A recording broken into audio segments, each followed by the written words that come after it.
नमस्कार। प्रस्तुत है आज का चिंतन। महाराज रविशंकर के पास कहीं से 125 मन अनाज आया था।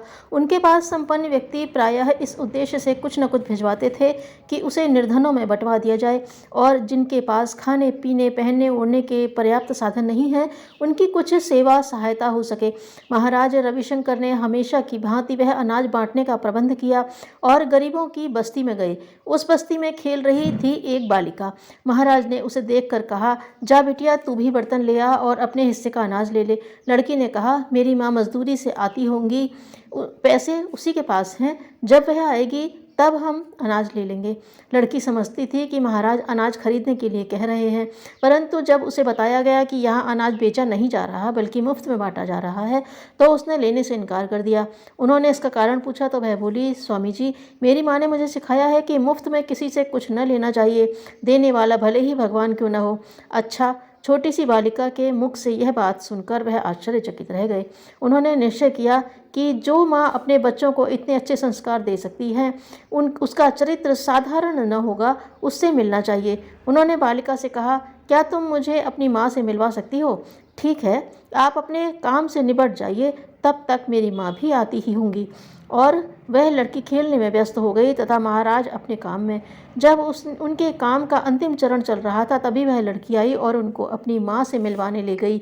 रविशंकर जी ने देखा, उस लड़की की माँ साधारण कपड़े पहने एक प्रौढ़ आयु की स्त्री थी। उस स्त्री ने उठकर उनका अभिवादन किया। उन्होंने उसे देखकर पूछा, देवी, तुमने अपनी लड़की को कोई वस्तु मुफ्त में न लेने की सीख दी है, इनमें बड़ी कौन सी बात है? इसमें कौन बड़ी बात है महाराज? जब भगवान ने हाथ पैर दिए हैं तो फिर मेहनत करके अपना पेट पालना चाहिए। इसमें सिखाने या समझाने जैसी कौन सी बात है? उन्होंने उस महिला से गृह व्यवस्था और निर्वाह कैसे चलता है आदि बातें पूछी, तो उसने बताया, वह युवावस्था में विधवा हो गई थी, तब से जंगल में से लकड़ियाँ काट कर लाती है और उन्हें बेचकर अपना गुजारा करती। महाराज से न रहा गया। उन्होंने पूछा, क्या तुम्हारे पति की कोई ज़मीन जायदाद नहीं थी? तब उस महिला ने कहा, थी तो महाराज, कोई 30 बीघा ज़मीन और एक जोड़ी बैल थे। मैंने सोचा, यह तो इस बेटी के पिता की संपत्ति है, उस पर मेरा क्या अधिकार? मैंने उसे प्राप्त करने या बढ़ाने में कोई योगदान तो नहीं दिया। इधर मैं कई दिनों से देख रही थी कि इस गांव की माँ बहनें पानी लाने के लिए गांव से बाहर करीब 3 मील जाती हैं। आसपास कोई कुआं नहीं था। रेगिस्तानी इलाका होने के कारण बहुत गहरे खोदने पर पानी निकलता है, इसलिए कोई कुआं खोदता भी न था। अतः मैंने अपने सारे खेत और बैलों की जोड़ी गांव के ही एक सेठ की सहायता से बेच दिए। जो कुछ मिला उससे गांव में एक कुआं बनवा दिया। ज़मीन काफ़ी थी, बेचने पर पैसा भी अच्छा मिला, इसलिए कुआं बन जाने के बाद भी कुछ पैसा बचा तो उससे पशुओं की प्यास बुझाने के लिए एक हौदी बनवा दी। अब गांव वालों को गर्मियों में भी पानी का अभाव नहीं रहता। उस विधवा के उत्सर्ग और त्याग की कथा सुनकर रविशंकर महाराज बहुत प्रभावित हुए।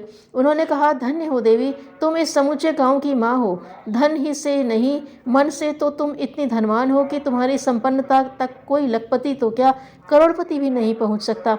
तभी तो तुम्हारी लड़की को देखकर मैंने समझ लिया कि यह किसी साधारण माँ की बेटी नहीं है। महाराज, शर्मिंदा मत कीजिए, कहकर माँ ने उनके चरणों में अपना सिर रख दिया। है कहीं ऐसी आदर्शवादी माँ जिसे दूसरों का दर्द अपना लगता हो, सारे समुदाय की सेवा में जिसे आनंद आता हो, तथा स्वाभिमानी कोई भी चीज़ मुफ्त में नहीं लेता, यह अपने बच्चों को जिसने सिखाया हो, यही तो है सच्चा अध्यात्म, जिसका अवलंबन व्यक्ति को महापुरुषों की श्रेणी में ला खड़ा कर देता है। ऐसे सिद्धांतों का अवलंबन करने वालों को ही भारतीय संस्कृति में भूसुर अर्थात पृथ्वीवासी देवता कहकर पुकारा जाता रहा है। आवश्यकता आज ऐसे ही ब्रह्म बीजों की है। भारतीय संस्कृति हमें सिखाती है कि मनुष्य से प्रेम करने को पैदा हुआ है, लड़ने मरने को नहीं। धन्यवाद।